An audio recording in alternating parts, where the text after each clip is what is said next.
Hello friends, today നമ്മൾ discuss ചെയ്യാൻ പോകുന്ന ടോപ്പിക്ക് കൺസ്യൂമർ പ്രൊട്ടക്ഷനെ കുറിച്ചാണ്. ഇപ്പോൾ കൺസ്യൂമർ പ്രൊട്ടക്ഷനിലെ ലീഗൽ പ്രൊട്ടക്ഷനും പിന്നെ കൺസ്യൂമർ പ്രൊട്ടക്ഷൻ ആക്ട് 1986 കുറിച്ചാണ് നമ്മൾ ഡിസ്കസ് ചെയ്യുന്നത്. അപ്പോൾ കൺസ്യൂമർ പ്രൊട്ടക്ഷനിലെ തന്നെ കൺസെപ്ഷൻ എന്താണ്, ആരാണ് കൺസ്യൂമർ സാറ്റിസ്ഫാക്ഷനെ കുറിച്ചിട്ട് ഗാന്ധിജിയുടെ വേർഡ്സ് എന്താണ്, പിന്നെ കൺസ്യൂമർ പ്രൊട്ടക്ഷൻ ആക്ട് 1986 കുറിച്ച്, പിന്നെ കൺസ്യൂമർ ലീഗൽ റൈറ്റ്സ് എന്തൊക്കെയാണെന്ന് നോക്കും. പിന്നെ കൺസ്യൂമർ കോർട്ടിനെ കുറിച്ചിട്ട്, ക്വാളിറ്റി ട്രേഡ് മാർക്ക്, പിന്നെ world and national consumers day and news paper custody.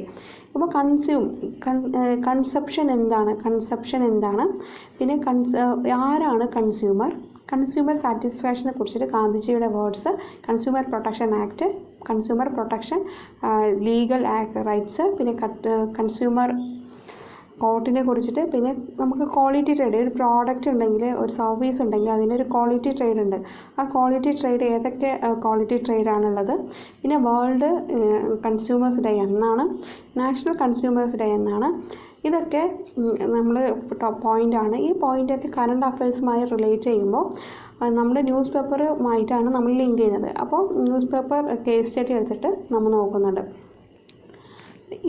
ഇതിലെ കണ്ടൻസ് എടുത്തുള്ളത് ഫിനാൻഷ്യൽ എക്സ്പ്രസും, പിന്നെ ഇന്ത്യൻ എക്സ്പ്രസ് ഫിനാൻഷ്യൽ എക്സ്പ്രസ്സിൽ നിന്നാണ് എടുത്തിരിക്കുന്നത്. പിന്നെ ബിസിനസ് ലൈൻ, ഇതാണ് 2 ന്യൂസ് പേപ്പർ ഓറിയൻറ്റഡ് ആയിട്ടുള്ള കാര്യങ്ങൾ ഈ ഒരു 2 പേപ്പേഴ്സിൽ നിന്നാണ് എടുത്തിട്ടുള്ളത്. പിന്നെ എൻ സി ആർ ടിയുടെ +2 ബിസിനസ് സ്റ്റഡീസിൽ നിന്നും ഫാക്ട്സ് എടുത്തിട്ടുണ്ട്. പിന്നെ SCERTയുടെ സോഷ്യൽ സയൻസിലെ 10th ചാപ്റ്ററിൽ നിന്നും മോർ ഫാക്ട്സ് എടുത്തിട്ടുണ്ട്.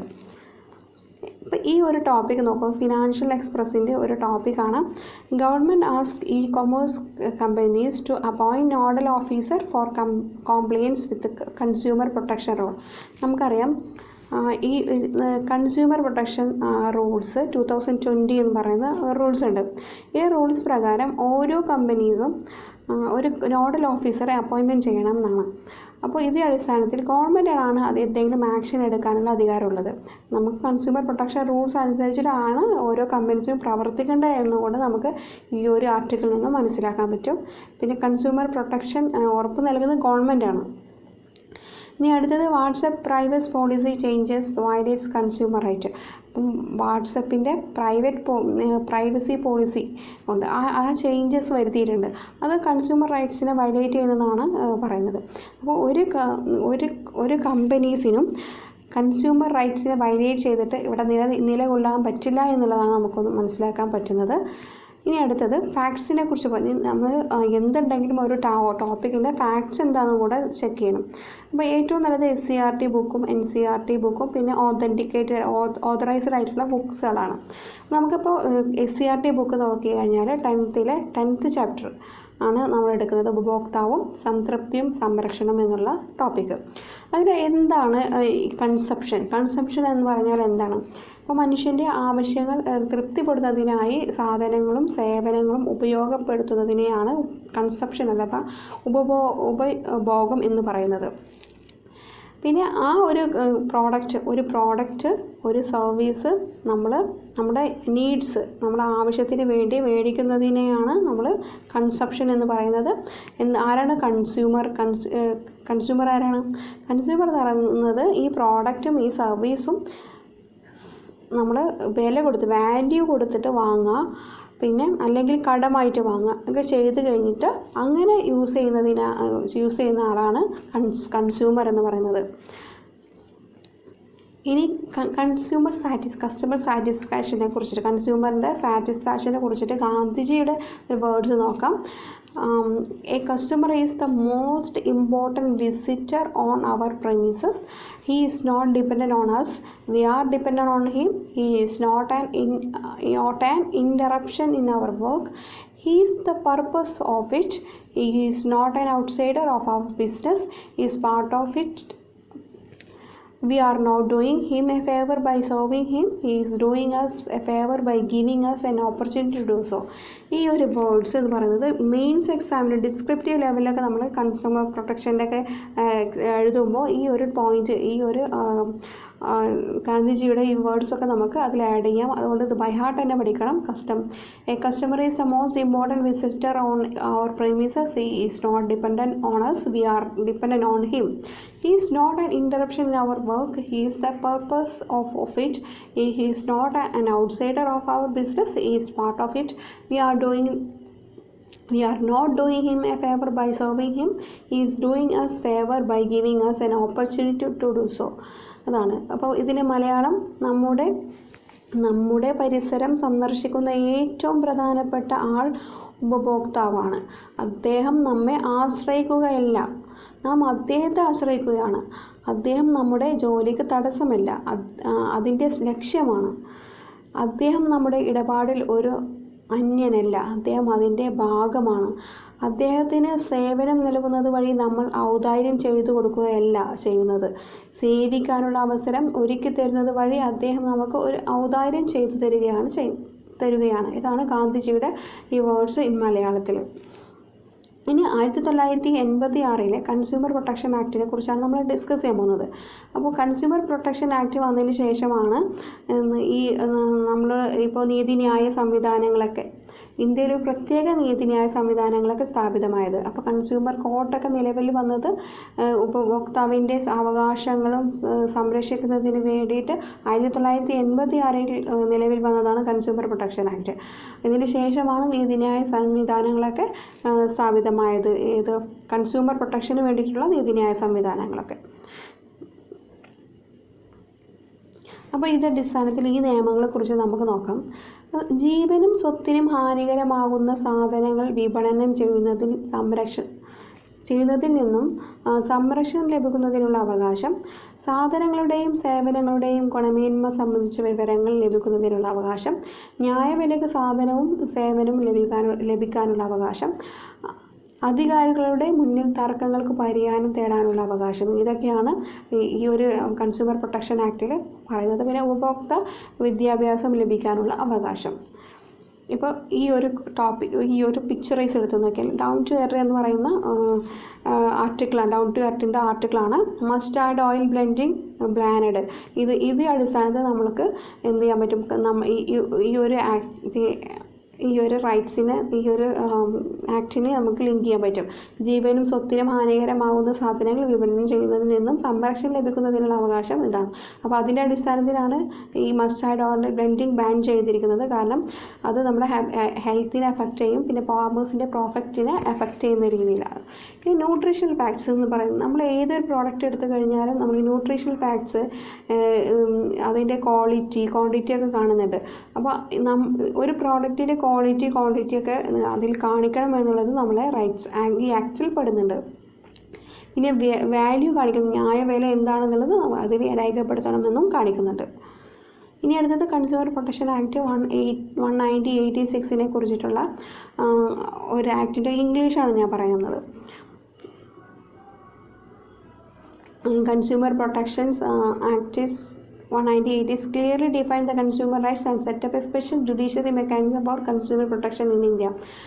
ഈ ഒരു ആക്ട് പ്രകാരം കൺസ്യൂമർ റൈറ്റ്സിനെ കുറിച്ച് ക്ലിയർ ആയിട്ട് പറയുന്നുണ്ട്. ഇതൊരു ജുഡീഷ്യറി മെക്കാനിസം ഈ ഒരു ആക്ടിലൂടെയാണ് ഇന്ത്യയിൽ വന്നത്. അപ്പോൾ നമുക്കതിനെക്കുറിച്ച് നോക്കാം. Right to protected against marketing of goods and services which are hazardous to life and property. അപ്പോൾ right to be protected against the marketing of goods and services which is hazardous to life and property. The right to be informed about the quality related aspect of goods and services. The right to have access to goods and services at fair prices. The right to be heard and seek redressal or at appropriate forums. The right to consumer education. ഇതൊക്കെയാണ് consumer protection act 1986 English ആയിട്ടുള്ളത്. ഇനി +2 NCERT +2 12th ചാപ്റ്ററാണ് consumer പ്രൊട്ടക്ഷനെ കുറിച്ചിട്ടുള്ളത്.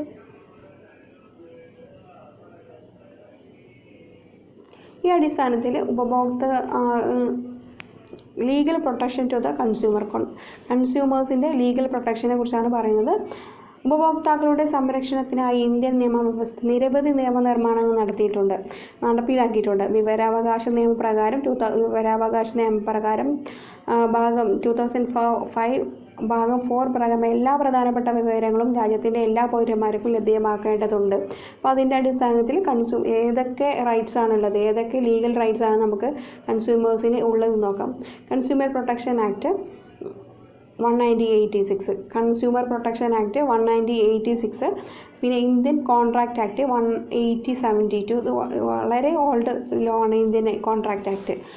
പിന്നെ the sale of goods act 1930, the sale of goods act. പിന്നെ the essential commodities act, ഇത് agricultural produce അല്ലെങ്കിൽ grading and marking act 1937. ഇതും essential commodities ആക്ടും അഗ്രികൾച്ചറൽ പ്രൊഡ്യൂസ് ആക്ടൊക്കെ വളരെ ഇമ്പോർട്ടൻ്റ് ആണ്. റീസെൻ്റായിട്ട് ന്യൂസിലുള്ള ഒരു ടോപ്പിക്കാണത്. The prevention of food adulteration act 1954. അപ്പോൾ ഈ പ്രിവെൻഷൻ ഓഫ് ഫുഡ് അഡൾട്രേഷൻ ആക്റ്റും വളരെ ഇമ്പോർട്ടൻ്റ് ആണ്. ഈ 3 എസെൻഷ്യൽ കമ്മോഡിറ്റീസ് ആക്ടിനെ കുറിച്ചും അഗ്രികൾച്ചർ പ്രൊഡ്യൂസ് ആക്ടിനെ കുറിച്ചും the prevention of food adulteration ആക്ടിനെ കുറിച്ചും ഓൾറെഡി ക്ലാസ് എടുത്തിട്ടുണ്ട്. പിന്നെ അടുത്തത് 7th വണ്ണാണ് the standard of weight and measures act 1976, the trade mark act 1999 and the bureau of Indian standard act 1986. ഇത് വളരെ ഇമ്പോർട്ടൻ്റ് ആയിട്ടുള്ള ഒരു ആക്ടാണ്. അപ്പോൾ ഇന്ത്യൻ കൺസ്യൂമർ പ്രൊട്ടക്ഷൻ ആക്ട് 1986, പിന്നെ Indian contract act 1872 and the sale of goods act 1930 and the essential commodities act 1955 and then agricultural produce അഥവാ grading and marking act 1937 and the prevention of food adulteration act 1954 and the standard of weight and measures of act 1976, the Trade Marks Act 1999, the Bureau of Indian Standard Act 1986. വളരെ important ആയിട്ടുള്ള acts ആണ്. ഉപഭോക്തൃ സംരക്ഷണ നിയമം അഥവാ consumer protection act എന്ന് പറയുന്നത് already ഞാൻ പറഞ്ഞിട്ടുണ്ട്. ഉപഭോക്തൃ സംരക്ഷണത്തിനായുള്ള ഇന്ത്യയിലെ ഏറ്റവും പ്രധാനപ്പെട്ട നിയമമാണ് ഉപഭോക്തൃ സംരക്ഷണ നിയമം. അപ്പോൾ നമ്മുടെ കൺസ്യൂമർ പ്രൊട്ടക്ഷന് വേണ്ടിയിട്ട് ഇന്ത്യയിലെ ഏറ്റവും വലിയ നിയമമാണ് കൺസ്യൂമർ പ്രൊട്ടക്ഷൻ ആക്ട് 1986. ഗുണനിലവാരം ഇല്ലാത്ത സാധനങ്ങൾ, തൃപ്തികരമല്ലാത്ത സേവനങ്ങൾ, അധാർമികമായ ബിസിനസ് രീതികൾ തുടങ്ങിയ എല്ലാത്തരം ചൂഷണങ്ങളിൽ നിന്നും ഈ നിയമം നമുക്ക് ഉപഭോക്താക്കൾക്ക് സംരക്ഷണം നൽകുന്നു. ഉപഭോക്തൃ സംരക്ഷണത്തിനായി ജില്ലാ ഫോറങ്ങൾ, സംസ്ഥാന കമ്മീഷനുകൾ, ദേശീയ കമ്മീഷനുകൾ എന്നിവ ഉൾക്കൊള്ളുന്ന ഒരു ത്രിതല സംവിധാനമാണ് ഈ നിയമം വിഭാവനം ചെയ്തിട്ടുള്ളത്. ഉപഭോക്തൃ സംരക്ഷണത്തിനായി ജില്ലാ, സംസ്ഥാന, ദേശീയ തലങ്ങളിലുള്ള കൺസ്യൂമർ പ്രൊട്ടക്ഷൻ കൗൺസിലുകളും ഈ നിയമപ്രകാരം പ്രവർത്തിക്കുന്നു. അപ്പോൾ ഈ ഒരു നിയമപ്രകാരം ഏറ്റവും ഇമ്പോർട്ടൻ്റ് ആയിട്ടുള്ളത് നമ്മളെ ഉപഭോക്തൃ സംരക്ഷണത്തിനായിട്ട് ജില്ലാ ഫോറങ്ങളുണ്ട്, സംസ്ഥാന കമ്മീഷനുകളുണ്ട്, ദേശീയ കമ്മീഷനുകളുണ്ട്, പിന്നെ ജില്ലാ, സംസ്ഥാന, ദേശീയ തലത്തിലുള്ള കൺസ്യൂമർ പ്രൊട്ടക്ഷൻ കൗൺസിലുകളുണ്ട്. ഒക്കെ ഈ ഒരു ആക്ട് പ്രകാരമാണ് നമ്മുടെ കൺസ്യൂമർ പ്രൊട്ടക്ഷൻസിന് വേണ്ടി നിലവിൽ വന്നിട്ടുള്ളത്. ഇമ്പോർട്ടൻ്റ് ആയിട്ട് ഇതിൽ ക്വസ്റ്റ്യൻ ചോദിക്കാൻ പോകുന്നത് കൺസ്യൂമർ പ്രൊട്ടക്ഷൻ ആക്ട് എന്നാണ് നിലവിൽ വന്നത്. 1986.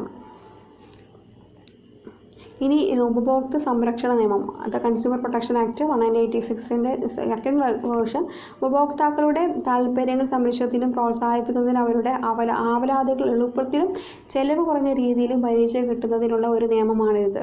ഈ നിയമത്തിൻ്റെ പരിധി വളരെ വിപുലമായതാണ്. അതായത് വൻകിട സ്ഥാപനങ്ങളോ ചെറുകിട സ്ഥാപനമോ സ്വകാര്യ മേഖലയോ പൊതുമേഖലയോ ഉൽപ്പാദകരോ വിതരണക്കാരോ സാധനങ്ങൾ അല്ലെങ്കിൽ സേവനങ്ങൾ കൈകാര്യം ചെയ്യുന്നവരോ തുടങ്ങിയ എല്ലാ തരത്തിലുള്ള സ്ഥാപനങ്ങൾക്കും ഇത് ബാധകമാണ്. ഉപഭോക്താക്കളെ ശാക്തീകരിക്കുന്നതിനും അവരുടെ താൽപ്പര്യങ്ങൾ സംരക്ഷിക്കുന്നതിനുമായിട്ട് ചില ഉപഭോക്തൃ അവകാശങ്ങൾ ഈ നിയമം മുന്നോട്ട് വെക്കുന്നുണ്ട്. അപ്പോൾ നമ്മുടെ വലിയ വൻകിട സ്ഥാപനങ്ങളെന്നോ ചെറുകിട സ്ഥാപനങ്ങളെന്നോ സ്വകാര്യ മേഖലയോ പൊതുമേഖലയോ ഉൽപ്പാദകരോ വിതരണക്കാരോ സാധനങ്ങൾ അല്ലെങ്കിൽ സേവനങ്ങൾ കൈകാര്യം ചെയ്യുന്നവരോ തുടങ്ങിയ എല്ലാ തരത്തിലുള്ള സ്ഥാപനങ്ങൾക്കും ഇത് ബാധകമാണ്. കൺസ്യൂമർ പ്രൊട്ടക്ഷൻ ആക്ട് ബാധകമാണ്. അപ്പോൾ ഇങ്ങനെയുള്ള സിവിൽ സർവീസ് മെയിൻസ് എക്സാമിനേഷനിലൊക്കെ ഇതൊരു ക്വസ്റ്റ്യൻ ആയിട്ട് വേണമെങ്കിൽ ചോദിക്കാം. ഇത് എല്ലാവർക്കും ബാധകമാണോ എന്നുള്ള രീതിയിലൊക്കെ. പിന്നെ ഉപഭോക്തൃ ശാക്തീകരിക്കുന്നതിനും ഉപഭോക്താക്കളെ ശാക്തീകരിക്കുന്നതിനും ഈ ഒരു അവരുടെ താൽപ്പര്യങ്ങൾ സംരക്ഷിക്കുന്നതിനുമൊക്കെ ഈ ഒരു അവകാശങ്ങൾ മുന്നോട്ട് വെക്കുന്നുണ്ട്. ഇനി ഉപഭോക്തൃ കോടതികളാണ്. ഉപഭോക്താവിന് ഉൽപ്പാദകരിൽ നിന്നോ വിതരണക്കാരിൽ നിന്നോ തൃപ്തികരമല്ലാത്ത അനുഭവങ്ങൾ ഉണ്ടാകുകയാണെങ്കിൽ ഉപഭോക്താവ് നമുക്ക് എന്ത് ചെയ്യാൻ പറ്റും, നമുക്ക് നീതിന്യായ വ്യവസ്ഥയിലേക്ക് പോകാം. കൺസ്യൂമർ കോർട്ട് അതിനായിട്ട് ഉണ്ട്. ഏതൊക്കെയാണ് കൺസ്യൂമർ കോർട്ട്സ് നോക്കാം. ജില്ലാ ഉപഭോക്തൃ തർക്ക പരിഹാര ഫോറമുണ്ട്. അതിൻ്റെ ഘടന എന്ന് പറയുന്നത് ജില്ലാ തലത്തിൽ പ്രവർത്തിക്കുന്നതാണ്. ഇപ്പോൾ ജില്ലാ ഉപഭോക്തൃ തർക്ക പരിഹാരം എന്ന് പറയുമ്പോൾ നമുക്കറിയാം അത് ജില്ലാ തലത്തിലാണ് പ്രവർത്തിക്കുന്നത്. അപ്പോൾ ഇനി അവർ ആരൊക്കെയാണ് അതിലുള്ളത് എന്ന് നോക്കാം. 2 അംഗങ്ങളാണുള്ളത്. ആ 2 അംഗങ്ങളിൽ 1 അംഗങ്ങൾ വനിതയായിരിക്കണം. പിന്നെ അധികാരം എന്ന് പറയുന്നത് 20 ലക്ഷം രൂപ വരെയുള്ള കൺസ്യൂമർ തർക്കങ്ങളൊക്കെ ഉപഭോക്താവിന് പരാതി സ്വീകരിച്ച് തെളിവെടുപ്പ് നടത്തി തീർപ്പ് കൽപ്പിക്കുന്നു. അപ്പോൾ 20 ലക്ഷം വരെയുള്ള പ്രശ്നങ്ങളൊക്കെയാണ് ഇവിടെ കൈകാര്യം ചെയ്യുന്നത്. കൺസ്യൂമറിൻ്റെ 20 ലക്ഷം വരെയുള്ള പ്രോബ്ലംസൊക്കെയാണ് ഇവിടെ ക്ലിയർ ചെയ്യുന്നത്. ഇനി അടുത്തത് സംസ്ഥാന ഉപഭോക്തൃ തർക്ക പരിഹാര കമ്മീഷനാണ്. ഇത് സംസ്ഥാനം എന്ന് പറയുമ്പോഴത്തേനും സംസ്ഥാന തലത്തിലാണ് പ്രവർത്തിക്കുന്നത്. ഇവിടെ അംഗങ്ങൾ എന്ന് പറയുന്നത് 2 അംഗങ്ങളാണ്. ഒരു പ്രസിഡൻറ്റും 2 അംഗങ്ങളാണുള്ളത്. അംഗങ്ങളിൽ ഒരാൾ വനിതയായിരിക്കണം, ഒരംഗമെങ്കിലും വനിതയായിരിക്കണം. കൂടുതൽ അംഗങ്ങളെ നിയമിക്കണമെങ്കിൽ സംസ്ഥാന സർക്കാരിന് അതിനുള്ള അധികാരമുണ്ട്. അപ്പോൾ 20 ലക്ഷം മുതൽ 1 കോടി വരെയുള്ള പ്രശ്നങ്ങളാണ് ഇവിടെ തീർപ്പ് കൽപ്പിക്കുന്നത്. ഇനി അടുത്തത് ദേശീയ ഉപഭോക്തൃ പരിഹാര കമ്മീഷൻ. അത് ദേശീയ തലത്തിലാണ് ഇത് പ്രവർത്തിക്കുന്നത്. പ്രസിഡൻ്റുണ്ട്, 4 കുറയാത്ത അംഗങ്ങളുണ്ട്. കൂടുതൽ അംഗങ്ങൾ നിയമിക്കണമെങ്കിൽ കേന്ദ്ര സർക്കാരിനുള്ള അധികാരമുണ്ട്. 1 കോടി രൂപയ്ക്ക് മുകളിലുള്ള നഷ്ടപരിഹാരം ആവശ്യപ്പെടുന്ന തർക്കങ്ങൾ പരിഹരിക്കുന്നതാണ് ഈ ഒരു ദേശീയ ഉപഭോക്തൃ തർക്ക പരിഹാര കമ്മീഷൻ. ഇനി ഭരണതലത്തിലെ സംവിധാനങ്ങൾ. ഇപ്പോൾ ലീഗൽ മെട്രോളജി വകുപ്പുണ്ട്. അപ്പോൾ ലീഗൽ മെട്രോളജി വകുപ്പ് എന്താണ് ചെയ്യുന്നത്? അളവ്, തൂക്ക നിലവാരം ഉറപ്പുവരുത്തുക. പിന്നെ ഭക്ഷ്യസുരക്ഷാ വകുപ്പ് ഭക്ഷ്യവസ്തുക്കളുടെ ഗുണമേന്മ ഉറപ്പുവരുത്തുന്നു. പിന്നെ കേന്ദ്ര ഔഷധ വില നിയന്ത്രണ കമ്മിറ്റി മരുന്നുകളുടെ വില നിയന്ത്രിക്കുന്നു. ഡ്രഗ്സ് കൺട്രോൾ വകുപ്പ് മരുന്നുകളുടെ ഗുണമേന്മ, സുരക്ഷിതത്വം എന്നിവ ഉറപ്പുവരുത്തുന്നു. ഇത് ഇമ്പോർട്ടൻ്റ് ആണ്. ഇപ്പോൾ ഡ്രഗ്സ് കൺട്രോളിൻ്റെ വകുപ്പിനെ കുറിച്ച് ഒരുപാട് ക്വസ്റ്റ്യൻസ് വരാറുണ്ട്, ഒരുപാട് ന്യൂസ് വരാറുണ്ട്. അപ്പോൾ അത് മാത്രമല്ല, അതുകൊണ്ട് ഇത് വളരെ ഇമ്പോർട്ടൻ്റ് ആണ്. ഡ്രഗ്സ് കൺട്രോൾ വകുപ്പ് എന്താണ് ചെയ്യുന്നത്? മരുന്നുകളുടെ ഗുണമേന്മ, സുരക്ഷിതത്വം എന്നിവ ഉറപ്പുവരുത്തുന്നു. ചിലപ്പോൾ ഇങ്ങനെ ഒരു ചോദ്യം ചോദിക്കാം, കേന്ദ്ര ഔഷധ വില നിയന്ത്രണ കമ്മിറ്റി എന്ന് പറഞ്ഞിട്ട് ഒരു ക്രാഷ് ക്വസ്റ്റ്യൻ വരാം. പക്ഷേ കേന്ദ്ര ഔഷധ വില നിയന്ത്രണ കമ്മിറ്റി മരുന്നുകളുടെ വിലയാണ് നിയന്ത്രിക്കുന്നത്. ഡ്രഗ്സ് കൺട്രോൾ വകുപ്പ് എന്താണ്? അതിൻ്റെ മരുന്നുകളുടെ ഗുണമേന്മയും സുരക്ഷിതത്വം ഉറപ്പുവരുത്തുന്നത് ഡ്രഗ്സ് കൺട്രോൾ വകുപ്പാണ്. പിന്നെ food safety and standard authority of India എന്താണ് ചെയ്യുന്നത്? ഉൽപാദനം, വിതരണം, സംഭരണം, വിൽപ്പന, ഇറക്കുമതി തുടങ്ങിയ വിവിധ ഘട്ടങ്ങളിൽ ഭക്ഷ്യവസ്തുക്കളുടെ നിലവാരം ഉറപ്പുവരുത്തുന്നു. അപ്പോൾ ഭക്ഷ്യവസ്തുക്കളുടെ ഗുണനിലവാരം ഉറപ്പുവരുത്തുന്ന ഏതൊക്കെ ഘട്ടങ്ങളിലാണ്? ഉൽപാദന ഘട്ടങ്ങളിൽ, വിതരണ ഘട്ടങ്ങളിൽ, സംഭരണം, വിൽപ്പന, ഇറക്കുമതി തുടങ്ങിയ എല്ലാ ഘട്ടങ്ങളിലും ഗുണനിലവാരം ഉറപ്പുവരുത്തുന്നത് food safety and standard authority of ഇന്ത്യയാണ്. ലീഗൽ മെട്രോളജി വകുപ്പിൻ്റെ ഫംഗ്ഷൻ എന്താണ്? അളവ്, തൂക്കം, നിലവാരം ഉറപ്പുവരുത്തുന്നത്. ഭക്ഷ്യസുരക്ഷാ വകുപ്പ് എന്താണ് ചെയ്യുന്നത്? ഭക്ഷ്യവസ്തുക്കളുടെ ഗുണമേന്മ ഉറപ്പുവരുത്തുന്നു. കേന്ദ്ര ഔഷധ വില നിയന്ത്രണ കമ്മിറ്റി മരുന്നുകളുടെ വില നിയന്ത്രിക്കുന്നു. ഡ്രഗ്സ് കൺട്രോൾ വകുപ്പ് എന്താണ് ചെയ്യുന്നത്? മരുന്നുകളുടെ ഗുണമേന്മ, സുരക്ഷിതത്വം എന്നിവ ഉറപ്പുവരുത്തുന്നു. ഇനി അടുത്തത് സാധനങ്ങളും സ്ഥാപനങ്ങളുടെയും ഒക്കെ നിലവാരം അടിസ്ഥാനത്തിൽ അവർക്ക് ചില ചിഹ്നങ്ങൾ നൽകുന്നുണ്ട്. അപ്പോൾ അത് ആ സ്ഥാപനങ്ങളുടെയും സാധനങ്ങളുടെയും ഗുണമേന്മ ഉറപ്പുവരുത്തുന്നതിന് ഉപഭോക്താവിന് ഈ ചിഹ്നങ്ങൾ സഹായിക്കുന്നു. നമ്മുടെ ഒരു കൺസ്യൂമറിന് ആ പ്രോഡക്റ്റ് അല്ലെങ്കിൽ സർവീസ് അല്ലെങ്കിൽ ആ ഇൻസ്റ്റിറ്റ്യൂഷൻ ഗുണനിലവാരമുള്ളതാണോ എന്നറിയാൻ വേണ്ടിയിട്ട് ഈ ഒരു ചിഹ്നങ്ങൾ നമുക്ക് സഹായിക്കും. അപ്പോൾ ഏതൊക്കെയാണ് ആ ചിഹ്നങ്ങളെന്ന് നോക്കാം. ISI എന്ന് പറയുന്നത് ബ്യൂറോ ഓഫ് ഇന്ത്യൻ സ്റ്റാൻഡേർഡാണ്. BIS ഉൽപ്പന്നങ്ങളുടെ നിശ്ചിത ഗുണനിലവാരം ഉറപ്പാക്കുന്നതിന് ISI മുദ്ര നൽകുന്നു. വൈദ്യുത ഉപകരണങ്ങൾ, cement, paper, paint, gas cylinder തുടങ്ങിയ ഉൽപ്പന്നങ്ങൾ ഈ ചിഹ്നങ്ങൾ കാണാം. നമുക്കറിയാം, നമ്മൾ വൈദ്യുത ഉപകരണങ്ങൾ എടുത്ത് നോക്കുക, സിമൻറ്റ്, പേപ്പർ, പെയിൻറ്റ്, ഗ്യാസ് സിലിണ്ടറൊക്കെ എടുത്ത് നോക്കിയാൽ ISI എന്നുള്ളത് കാണാം. ഇത് ബ്യൂറോ ഓഫ് ഇന്ത്യൻ സ്റ്റാൻഡേർഡ് ഉൽപ്പന്നങ്ങളുടെ നിശ്ചിത ഗുണനിലവാരം ഉറപ്പാക്കുന്നതാണ് ISI എന്ന് പറയുന്നത്. ഇനി ISO ഉണ്ട്, ഇൻ്റർനാഷണൽ ഓർഗനൈസേഷൻ ഫോർ സ്റ്റാൻഡർഡൈസേഷൻ എന്നാണ്. ഇത് ഇന്ത്യ അടക്കം 120-ലധികം രാഷ്ട്രങ്ങളിലെ സാധനങ്ങളുടെയും സേവനങ്ങളുടെയും ക്വാളിറ്റി സാക്ഷ്യപ്പെടുത്തുന്നതാണ് ISO. അപ്പോൾ ഇന്ത്യ അടക്കം 120-ലധികം രാഷ്ട്രങ്ങളുടെ സാധനങ്ങളുടെയും സേവനങ്ങളുടെയും പ്രോഡക്റ്റ് ആൻഡ് സർവീസിൻ്റെ ക്വാളിറ്റി സാക്ഷ്യപ്പെടുത്തുന്നതാണ് ISO എന്ന് പറയുന്നത്. ആശുപത്രികൾ, ബാങ്കുകൾ മുതലായ സേവന സ്ഥാപനങ്ങൾ നിരവധി ഉൽപ്പന്നങ്ങൾ ISO അംഗീകാരം നൽകുന്നു. നിരവധി ഉൽപ്പന്നങ്ങൾക്ക് കൂടെ ISO അംഗീകാരം നൽകുന്നുണ്ട്. പിന്നെ BIS 100% ഹാൾമാർക്ക് എന്ന് പറയുന്നത് ജ്വല്ലറിയിലെ സ്വർണ്ണാഭരണങ്ങളുടെ പരിശുദ്ധി സൂചിപ്പിക്കുന്നത് വളരെ ഇമ്പോർട്ടൻ്റ് ആണ്. കാരണം ഇപ്പോൾ റീസെൻ്റായിട്ട് ന്യൂസിലുള്ളതാണ്. പിന്നെ ഇലക്ട്രിക്കൽസ് ഉപകരണങ്ങളുടെ സുരക്ഷ ഉറപ്പുവരുത്തുന്ന ചിഹ്നമാണിത്. അന്തർദേശീയമായിട്ട് ഇത് ഉപയോഗിക്കുന്നുണ്ട്. അപ്പോൾ അന്തർദേശീയമായിട്ട് ഉപയോഗിക്കുന്ന ഒരു ചിഹ്നമാണ് എന്ന് പറയുന്നത്. ഇലക്ട്രിക്കൽ ഉപകരണങ്ങളിലാണ് ഈ ഒരു ക്വാളിറ്റി ചെക്കിങ്ങിലുള്ള ഒരു അടയാളം നൽകുന്നത്. പിന്നെ അടുത്തത് ഗവൺമെൻറ് ഓഫ് ഇന്ത്യയുടെ ഒരു ചിഹ്നമാണിത്. കാർഷിക വന ഉൽപ്പന്നങ്ങളുടെ ഗുണമേന്മ ഉറപ്പാക്കുന്നതിന് ആഗ്മാർക്ക് എന്നറിയപ്പെടുന്ന ഈ ചിഹ്നം. ആഗ്മാർക്ക് എന്നറിയപ്പെടുന്നത് ഈ ചിഹ്നമാണ്. ഇതിൽ നമ്മളിപ്പോൾ ഈ കാർഷിക വന ഉൽപ്പന്നങ്ങളൊക്കെ എടുത്ത് നോക്കിക്കഴിഞ്ഞാൽ ഇങ്ങനത്തെ ഒരു ചിഹ്നം കാണാൻ പറ്റും. അതിൽ ഗുണമേന്മ, അപ്പോൾ കാർഷിക വന ഉൽപ്പന്നങ്ങളുടെ ഗുണമേന്മ ഉറപ്പാക്കുന്നതാണ് ആഗ്മാർക്ക് എന്ന് പറയുന്ന ഈ ചിഹ്നം. പിന്നെ അടുത്തത് നമ്മളിപ്പോൾ സസ്യേതര ആഹാര വസ്തുക്കൾ എടുത്ത് നോക്കിയാൽ വെജ് ആൻഡ് നോൺ വെജ് എന്നൊക്കെ കാണാൻ പറ്റും.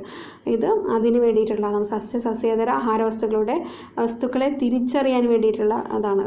തിരിച്ചറിയാൻ വേണ്ടിയിട്ട് സസ്യേതര ആഹാര വസ്തുക്കൾ തിരിച്ചറിയാൻ വേണ്ടിയിട്ടാണ് ഈ വെജ് ആൻഡ് നോൺ വെജ് എന്ന് പറയുന്ന ഈ ചിഹ്നങ്ങളുള്ളത്.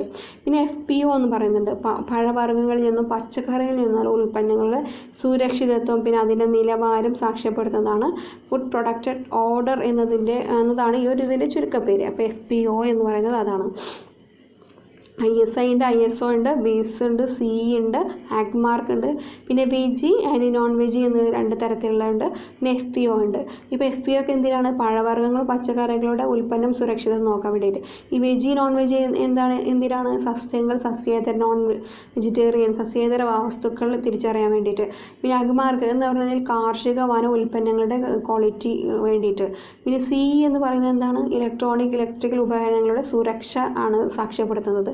BIS ഹോൾമാർക്ക് എന്ന് പറയുന്നത് എന്താണ്? സ്വർണ്ണാഭരണങ്ങളുടെ പരിശുദ്ധി. ISO എന്ന് പറയുന്നത് ഇൻ്റർനാഷണൽ ഓർഗനൈസേഷൻ ഫോർ സ്റ്റാൻഡർഡൈസേഷൻ ആണ്. അത് ഇന്ത്യ അടക്കം 120-ലധികം രാഷ്ട്രങ്ങളിൽ ഇത് ഉപയോഗിച്ച് വരുന്നുണ്ട്. ഇത് എന്താണ്? സാധനങ്ങളുടെയും സേവനങ്ങളെയും ഗുണമേന്മ ക്വാളിറ്റി സാക്ഷ്യപ്പെടുത്തുന്നതാണിത്. പിന്നെ ബ്യൂറോ ഓഫ് ഇന്ത്യൻ സ്റ്റാൻഡേർഡ് എന്ന് പറയുന്നത് എന്താണെന്ന് വെച്ചെങ്കിൽ നമ്മുടെ ഉൽപ്പന്നങ്ങളുടെ ഗുണനിലവാരം ഉറപ്പാക്കുന്നതിനാണ് ഈ ISI മുദ്ര യൂസ് ചെയ്യുന്നത്. ഇനി വേൾഡ് കൺസ്യൂമേഴ്സ് ഡേ എന്നാണ്? മാർച്ച് 15 ആണ് വേൾഡ് കൺസ്യൂമേഴ്സ് ഡേ കൊണ്ടാടുന്നത്. World consumers day March 15. ഇനി അടുത്തത് ദേശീയ ഉൽപ്പാദന ദിനം, നാഷണൽ കൺസ്യൂമേഴ്സ് ഡേ December 24 ആണ്. അപ്പോൾ ഇന്ത്യയിൽ ദേശീയ കൺസ്യൂമേഴ്സ് ഡേ അല്ലെങ്കിൽ national consumers day December 24 1985 UN ഉപഭോക്തൃ സംരക്ഷണം സംബന്ധിച്ച് ഒരു മാർഗരേഖകൾ ഉൾക്കൊള്ളുന്ന ഒരു പ്രമേയം നമ്മൾ അംഗീകരിച്ചിട്ടുണ്ടായിരുന്നു. അതിൻ്റെ അടിസ്ഥാനത്തിലാണ് നമ്മുടെ ഭാരത സർക്കാർ സമഗ്രമായിട്ട് ഒരു ഉപഭോക്തൃ സംരക്ഷണ നിയമം പാസ്സാക്കിയത്. ആ നിയമം നിലവിൽ വന്നത് 1986 December 24 ആണ്. അതിൻ്റെ അടിസ്ഥാനത്തിലാണ് നമ്മൾ നാഷണൽ കൺസ്യൂമേഴ്സ് ഡേ December 24 കൊണ്ടാടുന്നത്. ഈ ഒരു പിക്ചറൊക്കെ നമുക്ക് അങ്ങനെ മൈൻഡിൽ ഓർമ്മയ്ക്ക് വെക്കാൻ വേണ്ടിയിട്ട്. Legal protection to consumers. ഇനി ഓരോ നിയമങ്ങളെക്കുറിച്ചാണ് പറയുന്നത്. ഇന്ത്യൻ കരാർ നിയമമുണ്ട്.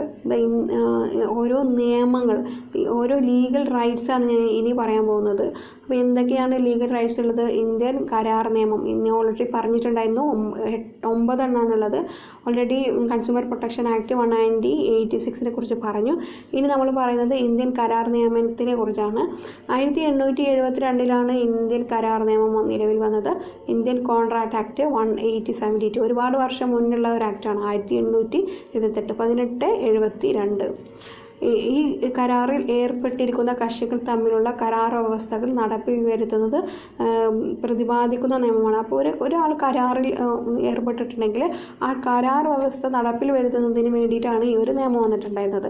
അപ്പോൾ കരാർ ലംഘനത്തിൻ്റെ പരിഹാര മാർഗങ്ങളും ഈ നിയമത്തിൽ പറയുന്നുണ്ട്. അപ്പോൾ കരാർ ലംഘിച്ചു കഴിഞ്ഞാൽ പരിഹാര മാർഗങ്ങൾ ഈ നിയമത്തിൽ പറയുന്നുണ്ട്.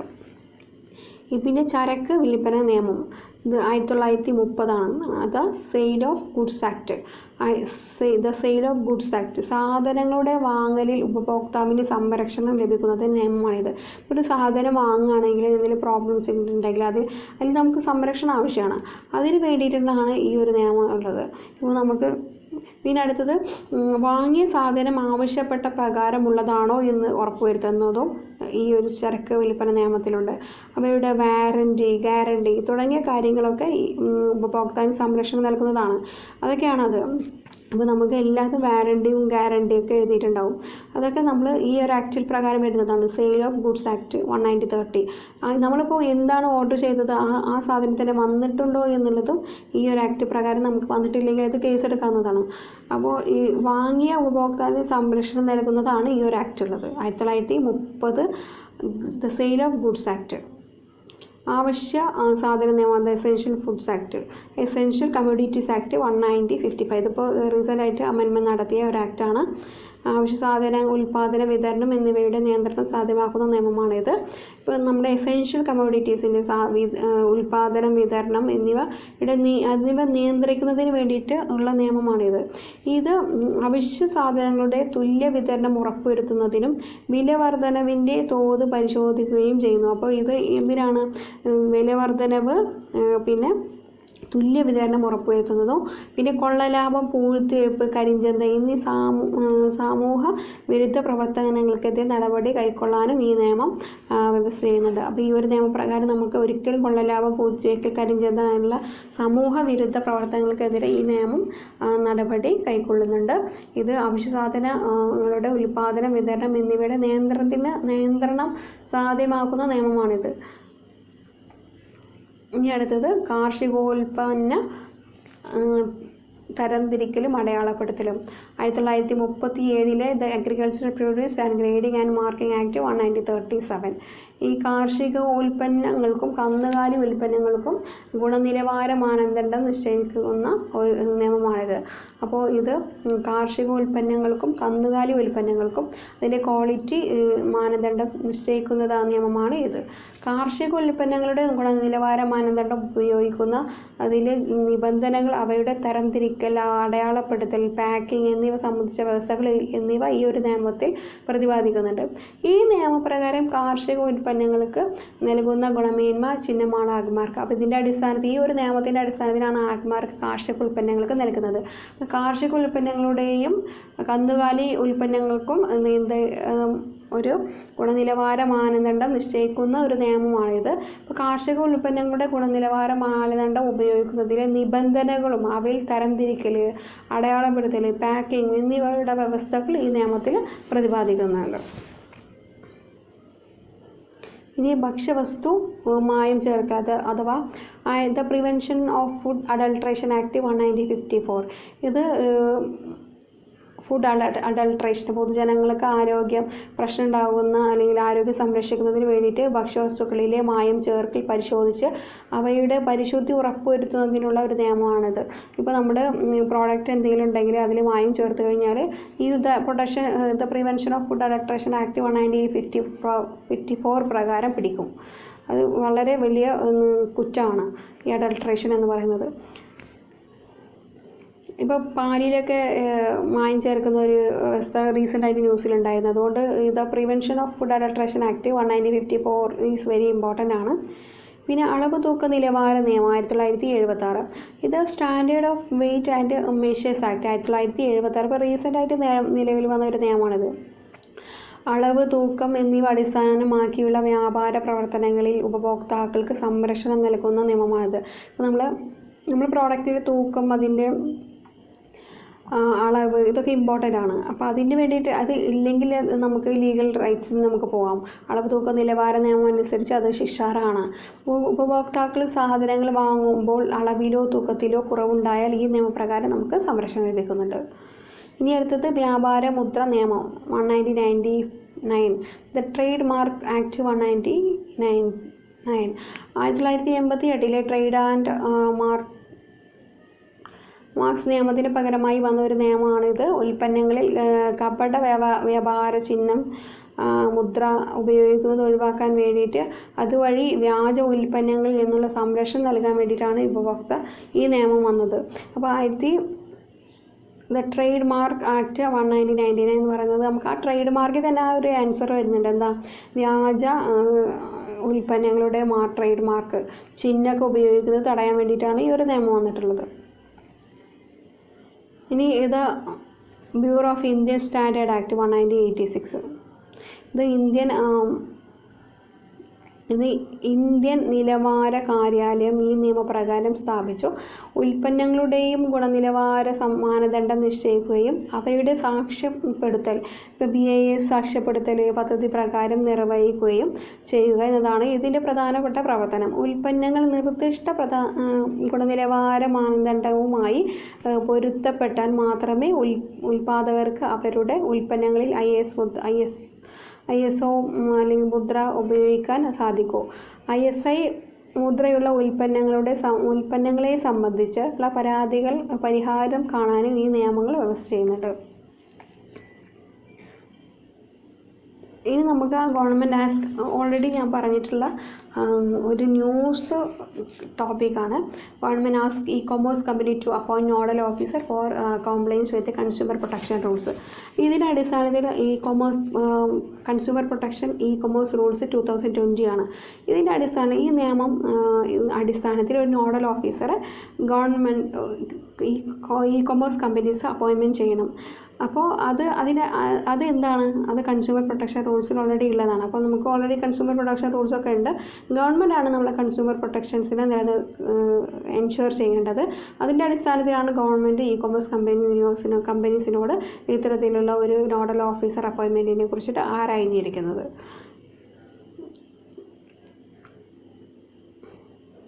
അപ്പോൾ the protections rule is come to effect in May 17 ആണ് 2020 ഇത് നിലവിൽ വന്നിട്ടുള്ളത്. According to this notification issued by consumer affairs ministry, ഇത് കൺസ്യൂമേഴ്സ് അഫയേഴ്സ് മിനിസ്ട്രി ആണ് ഇത് പുറപ്പെടുവിച്ചിട്ടുള്ളത്.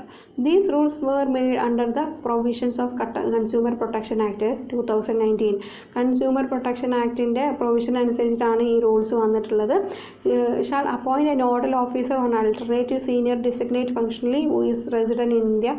അപ്പോൾ അത്തരത്തിൽ ഒരു നോഡൽ ഓഫീസർ അപ്പോയിൻമെൻറ്റ് ചെയ്യണമെങ്കിൽ ഇന്ത്യക്കാരനായിരിക്കണം, ഇന്ത്യയിൽ റെസിഡൻ്റ് ഉള്ള ആളായിരിക്കണം, ഇന്ത്യൻ റെസിഡൻ്റ് ആയിരിക്കണം.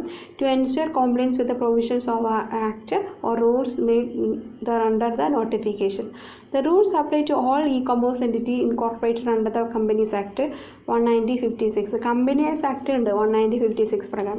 അതിൽ ഇൻകോർപ്പറേറ്റ് ചെയ്തിട്ടുള്ള എല്ലാ ഇ-കൊമേഴ്സ് കമ്പനീസിനും ഈ റൂൾസ് അപ്ലിക്കബിൾ ആണ്.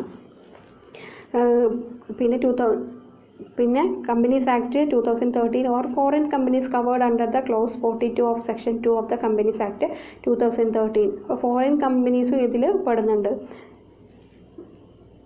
അപ്പോൾ ബ്രാഞ്ചോ or agency outside India owner or control by a person resident in India as provided in the foreign exchange management act 1990. The rule The new rule for e-commerce entities were first notified in July 2020. This violation attract penal action under the Consumer Protection Act 2019. അപ്പോൾ 2019 consumer protection act ഇപ്പോൾ amendment ചെയ്തിട്ടുണ്ട്. അത് 2019 amendment ചെയ്തത്. അപ്പോൾ അതിൻ്റെ അടിസ്ഥാനത്തിൽ ഇതിന് penal actions ഉണ്ട്. ഇപ്പോൾ violation of the rules e-commerce companies ഇങ്ങനെ റൂൾസ് വയലേറ്റ് ചെയ്യുകയാണെങ്കിൽ under the consumer protection act 2019 പ്രകാരം പെനൽ ആക്ഷൻസ് നേരിടേണ്ടി വരും. ഇതാണ് ഇമ്പോർട്ടൻ്റ് ആയിട്ട് ഈ ഒരു current affairs related topic link ചെയ്തിട്ട് കൺസ്യൂമർ റൈറ്റ്സും കൺസ്യൂമർ പ്രൊട്ടക്ഷനും ലിങ്ക് ചെയ്ത് വരുന്ന ഒരു ടോപ്പിക്ക്. എന്താണ് ഒരു ഇ-കൊമേഴ്സ് കമ്പനീസൊക്കെ നോഡൽ ഓഫീസർ വെക്കേണ്ടത് വളരെ അത്യാവശ്യമാണ്. കാരണം കൺസ്യൂമർ പ്രൊട്ടക്ഷന് വേണ്ടിയിട്ട്. ഇവിടെ എങ്ങനെയാണ് അത് നോഡൽ ഓഫീസറെ അപ്പോയിൻറ്റ് ചെയ്തിട്ടില്ലെങ്കിൽ അത് കൺസ്യൂമർ പ്രൊട്ടക്ഷൻ 2019 പ്രകാരം പെനൽ പ്രൊവിഷൻ ഏൽക്കേണ്ടി വരും. അങ്ങനെ റൂൾസിനെ വയലേഷൻ ചെയ്ത് കഴിഞ്ഞാൽ കൺസ്യൂമർ പ്രൊട്ടക്ഷൻ ആക്ട് 2019 പ്രകാരം